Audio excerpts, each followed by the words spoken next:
I am so excited. I feel like I've been waiting, I don't know, for a very long time to chat about The Dinner List. I am thrilled to have Rebecca Serle on. She is the author and television writer who lives between two of my favorite cities, New York and Los Angeles. Most recently, Rebecca co-developed the hit TV adaptation of her young adult series, Famous in Love, and she loves all the things I love, Nancy Meyers films, bathrobes, and especially giving unsolicited advice on love. I'll add on anything. Just love to give advice.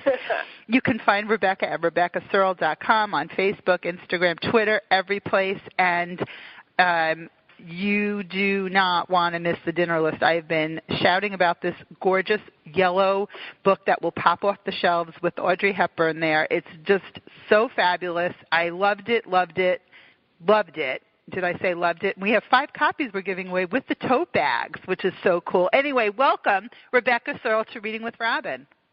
Hi, Robin. I'm so happy to be here. Thanks for having me. Oh, my pleasure. Like I said, Rebecca and I were talking a little off air before this interview, and I was trying to remember actually when I read The Dinner List, and it's out by Flatiron. They put out just some of my absolute favorite books. You have an amazing team behind you. The little Flatiron catalog for the fall list has yours is the cover of that. Did you see that? I know, that was fun. That was fun. I know. It was a book expo. I'm like, The Dinner List, and I was carrying that around, and people, you see this and you just want to know about this book. It just screams, read me, and wonderful. A lot of my favorite writers have blurbs on the book.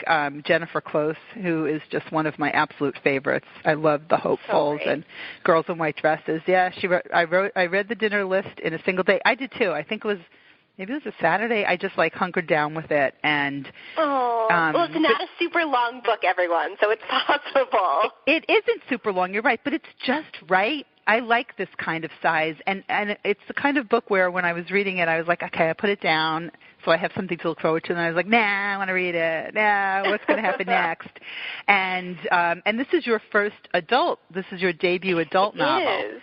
So my debut adult novel. It's a different world. It's been really exciting to sort of, to exist in a different space in publishing. It's very interesting. Yeah. So what was that like? Was this something that was in your writerly career where you're like, okay, I've done these, now I'd like to write an adult novel, or did you start writing a book and think, okay, this is more adult? Like, how did that come to be? Yeah.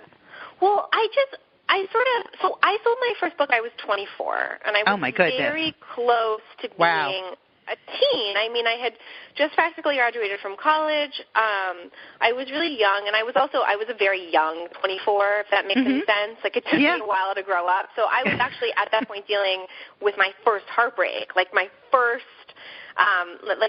total devastation in love, and it made sense for me. My emotions felt so organic to young adult, and particularly with my first book, and it was a sphere that I really came to love. I grew up on shows like Dawson's Creek and Gilmore Girls and all that Roswell, and I kind of fell in love with the young adult genre when I was young, and it was always really a dream of mine to create a show. So then when Famous in Love, when I wrote those books, I thought, this would kind of be a fun television show. It would be a television show I want to watch, and sort of got to pursue that. And that was that took up, almost 4 years of my career, that show. And when I kind of came back to the page after that, I realized, now I'm in my early 30s. I want to talk about different things now. There's a different set of things I want to discuss, and so it made sense for my narrator to be 30. That's so interesting. The way also writing what you want to read, or being in the space of things that are certainly meaningful to you, and it can, that's one of the beautiful things about writing and creating art in any form, really, of it speaks to where you are in your life and what you're connecting with, and so then those are the readers that will follow you along. So because I would think, and there are books that certainly transcend genre, I would think all of your fans will love this book. And I am chatting with Rebecca Serle. Her brand new book is called The Dinner List. And go to Reading with Robin's Facebook page because we will have 5 copies. And the cool tote bags. You know, not every author gets swag, Yay. Rebecca. That's like really cool. This is a big deal, Robin. You're a big deal. I'm very excited. The tote bag is very cool, guys. It is. So get involved in this. Those are so coveted, and whenever I'm at like a book conference or book festivals or whatever, and there are totes. All you hear is people say, "I can never have enough totes. I want that tote. Where'd you get that tote? Where's that tote?" You know. I know. Well, I will say that you have one more. I don't even have a tote bag currently. I had 2 of them. I was lucky enough to get not 1 but 2, and my best friend and my mother stole them. So send me your address. I will make sure you get. No, you're coming to New York for this, right? I would be if you don't get a tote. I'm sure the Flatiron people will make sure you get whatever you want. But if you don't, I will make sure to save one. Watch, I'll wind up giving you mine. You're the sweetest. No, we want your listeners to have it. We want your listeners to have it. Well, that's the thing there, and I keep the ones that I have through the years. I just can't part with them. I mean, I probably could do like a retro. Tote display or something, and people would. That would be fun, right? If it was for charity. You should do like an old retro giveaway one time. I know you don't want to part with them, but it'd be fun to do one. It is like Oprah opened up her closet. I can give a tote bag. I could do that. I could part with it. You can't take them with you. I mean, how many can you fill up? But that's true. So your first event is in New York, right? Is that next week? Yes. My first event is in New York next Tuesday, if anyone's in New York. Tuesday at McNally Jackson, one of my favorite bookstores downtown in Soho. And the event will be at 7 p.m. And I'm in conversation with Nicola Krauss, who is a dear friend of mine, wrote the Nanny Diaries, many different books. Yeah, what is she doing? Does she have anything coming out? I'm like, not to switch the topic, but when I saw you were doing that, I was like, what's she writing? She's always working on things. I don't know if she has a new novel coming out exactly like not this year, but But she's an incredible author. She's also an incredible editor. I didn't realize that. She's kind of like a book doctor for books as well. So I think it'll be a really fun discussion. We'll talk about a lot of the publishing process, not just writing, editing. How we work through ideas, how we structure a book, all that sort of stuff. She's amazing like that. So, and readers are interested in New York. Yeah, and readers are interested in all of that. So that's September 11th, right? Yes, September 11th. Tuesday, September 11th. I can't even say that. Yes, I know. It's an interesting. Well, we're trying to bring a little joy to September 11th. I know. You know what? There's no better place to be than at a book signing, and those in conversations are just my favorite.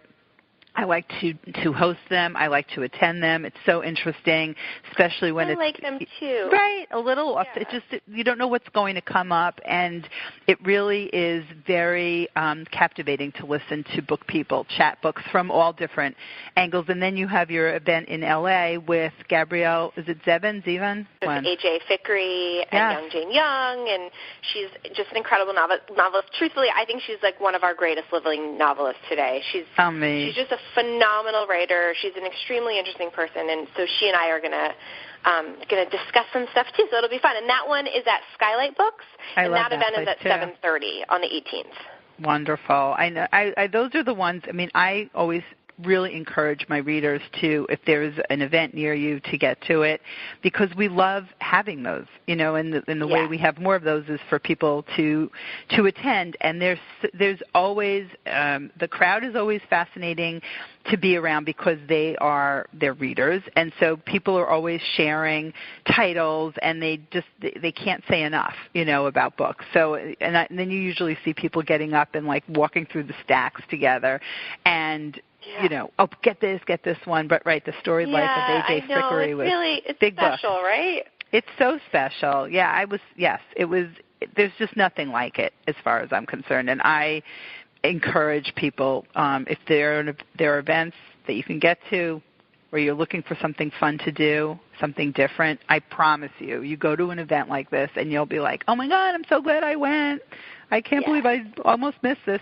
So those are coming. And then what are you hearing from your readers? You've got your early readers with the galleys having been out for a little bit of time. What are you hearing? Sure, I got to think people are saying to you who'd be on your dinner list. That must be your number one. People are asking who'd be on my dinner list. But honestly, more than anything, we did a a pre-pub tour in June or July, I want to say, and I went to like 12 different cities.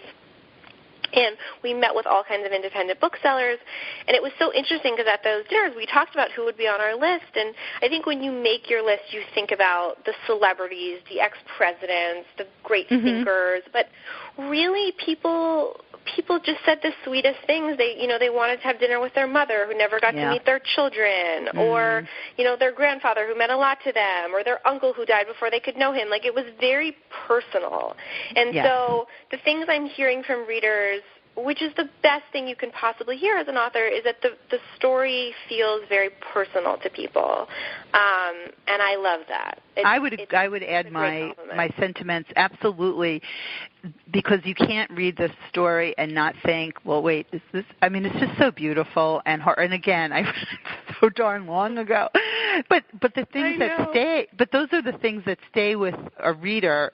Is when again, for me, being able to really share about this because the book is available and people can be reading it, but just when when there's such a deep connection, because I couldn't help but read it and feel like, who would I invite to this dinner? And there's that magical realism, an if, and these are the kinds of things I like to think about in my day. So it was really very meaningful, and I can imagine, like, for book clubs, and there's so many book clubs that grace the Reading with Robin pages, put this one on your list, have a fabulous dinner party, and talk about who you'd invite, and share different the relationships that are in this story. So talk about your main characters and how you set that up, and did it make you think about, again, who you'd want at your birthday dinner party? Yeah, I mean, I think like we were just sort of discussing, when I originally came up with the idea, I very quickly realized, okay, these are going to be people, for the most part, who are going to have a very intimate relationship with Sabrina, who's the narrator, the protagonist's name. Otherwise, there's no forward-moving device. There's no real reason. Otherwise, this dinner kind of just exists in limbo. It's not really impacted or grounded by anything. It has to be about the people at this dinner have to have a significant impact on Sabrina's life. They have to have a significant past with her, and things that we're trying to work through with them. So, and that's kind of how I came to her list. Everyone at the table, including Audrey Hepburn, is there for a very specific reason. Sabrina, to help her in her journey, and to resolve something that's happening between them. So, and I think like we were talking about, I think that's how people feel about their dinner list too. Yeah. People who, like, the book is dedicated to my grandfather, who died when I was 2 years old. Yeah, that was beautiful. Who I feel so present in my life, and who I, in my own way, talk to and ask advice, and I've always felt that he's really been looking out for me. But, like, what I wouldn't give to sit at a table with him is to get to know him, because I never got a chance to. Yeah. So it's really that feeling that propels the story. I think that the reason that I chose Audrey, and what I think is really compelling and fascinating about her, is that she's held up as sort of being this ideal of feminine perfection.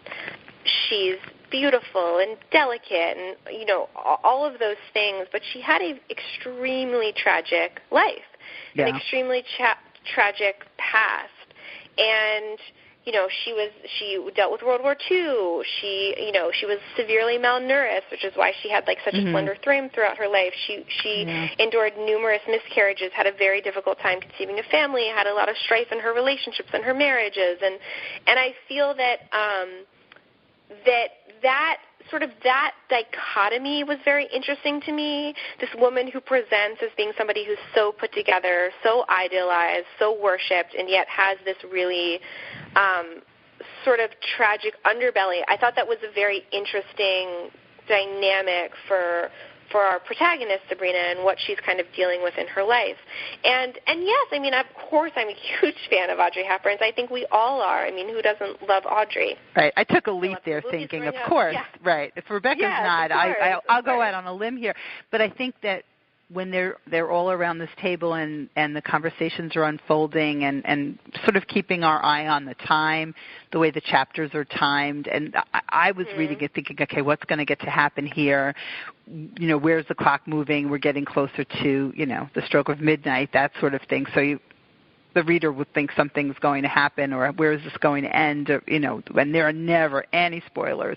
Reading with Robin would never, ever include a spoiler. If so, I would edit it out. You will never hear it. Good. I like that.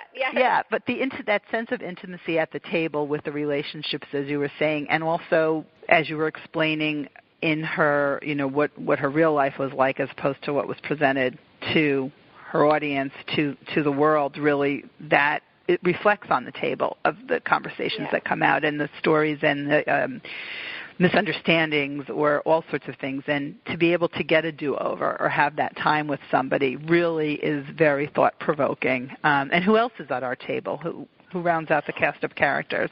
So there's Audrey Hepburn. There is Sabrina's father, who passed away when she was young and who she had a very challenging relationship with.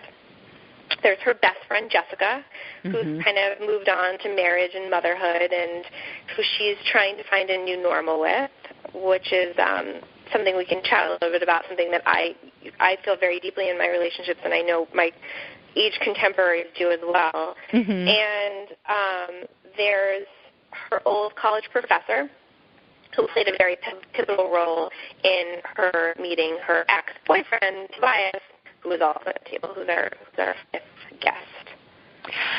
It's such an interesting table full of emotion and want and love and yearning, all sorts of things. It's so far. I mean, it's that idea of. I mean, I don't know. I just now I'm like going through it in.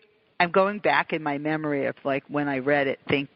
I remember just putting the book down and going, like imagine if like that counterpart in my life were there, that kind of person. I love that. The book is very much a love story and a story of a particular relationship, the relationship between Sabrina and Tobias, and the alternating chapters kind of give us a view into how they met and fell in love and what their struggles were. But it's also really a love story about friendship, about, like I was saying, Sabrina's relationship with her best friend Jessica and how it's changed over the last decade and how they have very different needs from their friendship and how there's a lot of grief in having to evolve that and how kind of incapable they are of doing that. It's a love story of family. There's a lot that she has to deal with her father. And then also sort of a love story of ideas. I mean, the table talks a lot about different themes, and, Conrad, her old professor, and Audrey, of course, can lend a certain amount of kind of distance and kind of bird's eye view to what's happening at the table, the sort of the immediacy of what's happening in her other relationships.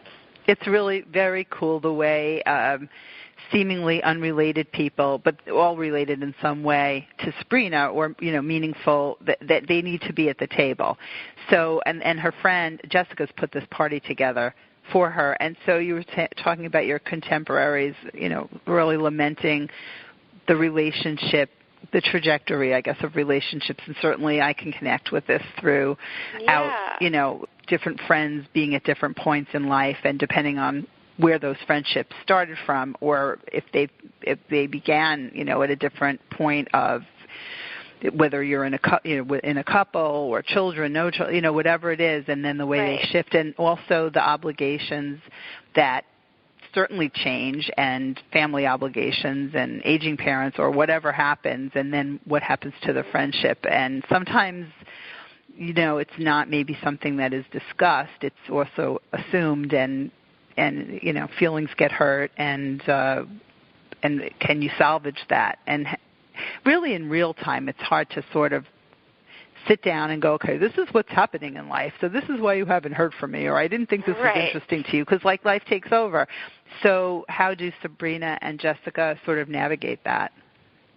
Well, I think there's a moment in the book where she says that, very much what you're saying, Robin, where she says, like, there's no one thing. Like, we didn't get in a fight. We didn't stop speaking over any particular issue. There was just sort of this slow dissolve, this slow fade to our friendship. And how do you fix that? Because what do you do when you can't pinpoint a moment where there's no particular issue to say, like, this is our problem, let's work through this? It's just that life has taken us in very different directions.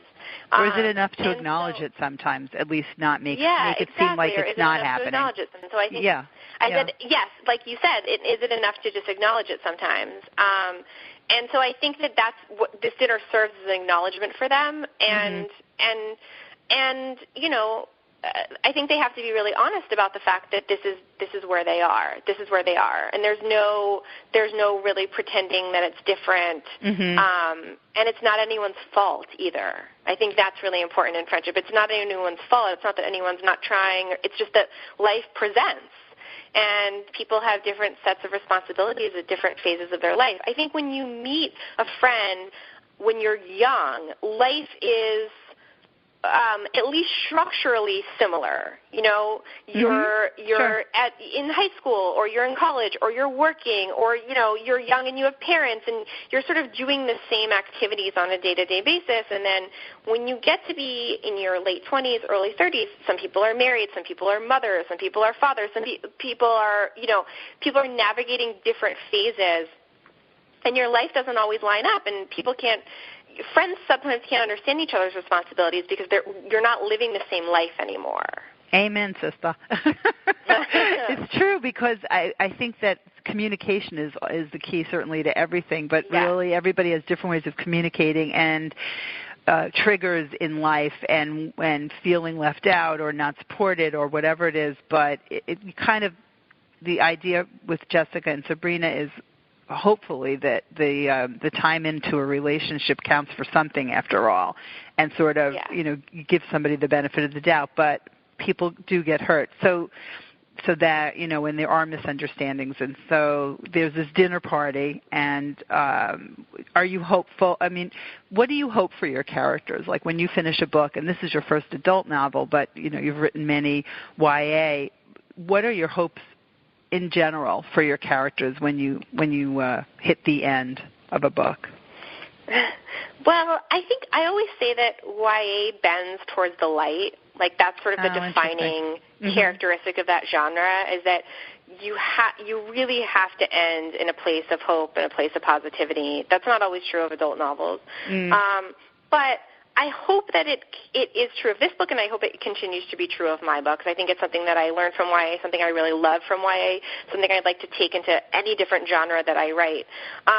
And so I hope positive. I hope positive things for them. I think particularly with the dinner list, I think that so much of the story is about the past and what's happened in the past.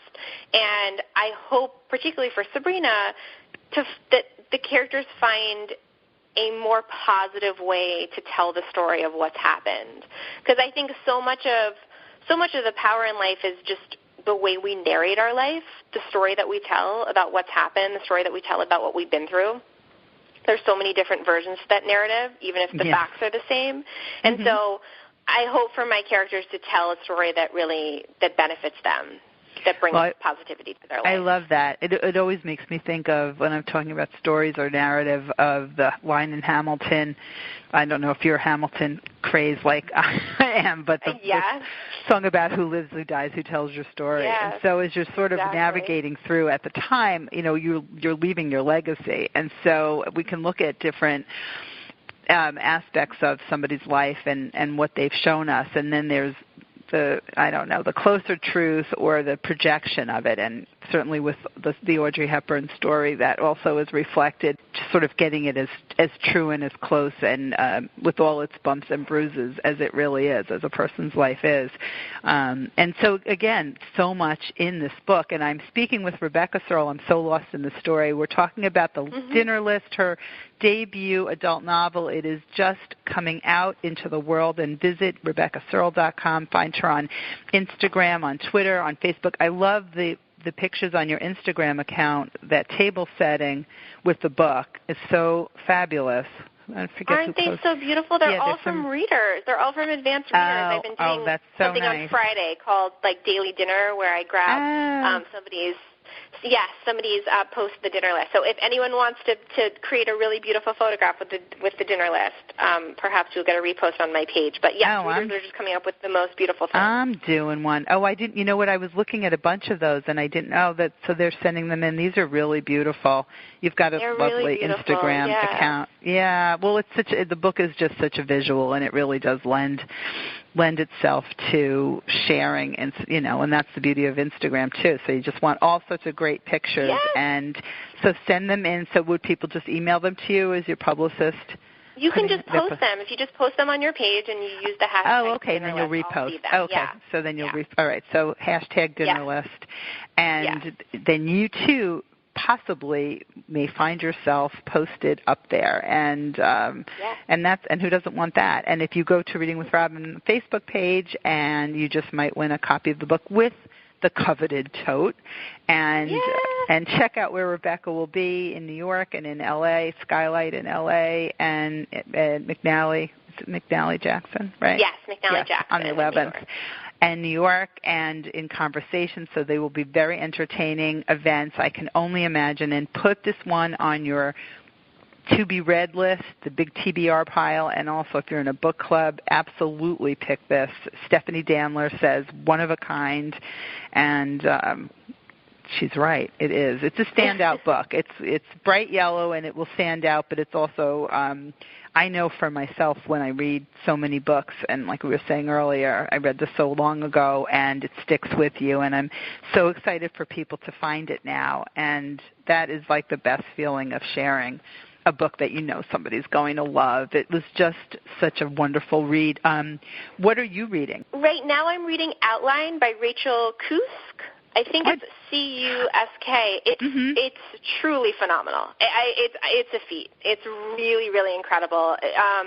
It is a beautiful narrative. She's an amazing writer. It's very unique. It's been a long time since I've read a book that was just this well drawn, this subtle and nuanced. And Outline, Rachel Cusk. It was gifted to me by a friend who thought that I would love it, and he was right. Isn't that the best? There's nothing like a friend putting a book in your hand and saying, you will love this book. I mean, that is absolutely, that's what I love doing. And sometimes it's a little overwhelming. And I get you have a lot of friends, Robin. Right. Reader friends. I do have a lot of, but it's just so much fun. That is one of my favorite things to do is like, wait, you got to read this one. No, you got to read this one. Yeah, and I have a lot of people that will send messages and say, did you read this? Did you read that? Sometimes I think people are quizzing me. Sometimes they just want to know. It's very possible that there could be a little bit of spilling into that. But, it's impossible to read everything, and so I try really hard to share the books that I really want people to know, like, you don't want to miss this book. And I totally enable that because, why would you not want to share more books? I like to say that. Definitely a bit of a book pusher. I'm a book pusher. And so thank you. What's next on your list? Do you have when I finish this one, what's the next one you're waiting for? I've been really focused. It's been really nice. I lived in the Famous and Love world for so long, and it's been really nice to live in this book this year. Mm-hmm. And I've been really focused on the publication process and just all of it, just getting in the story. But I will always keep writing. I will always keep working. So there will be more. There's just nothing specific to say right now. Sure, absolutely. No, and I never really ask but then you don't want to ask, but you always want to know, and I realize how that goes. So it's very hard to not, when you read a book that you love, it's like, what's coming next? What do you? Yeah, and I'm looking at this book. I have all these dog-eared pages.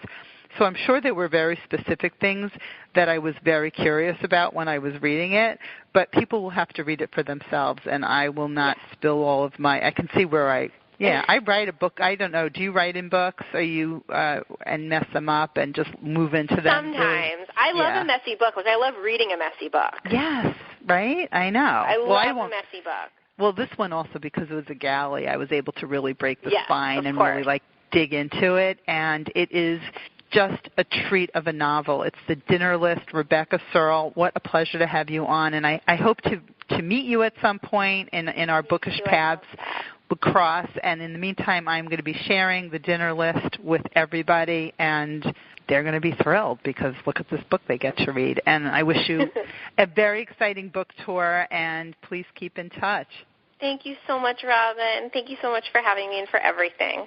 My pleasure. Thank you. You just keep writing them, and I'll keep sharing them. How's that? Okay. Deal. Okay. Bye, Thanks, everyone. Rebecca. Take care.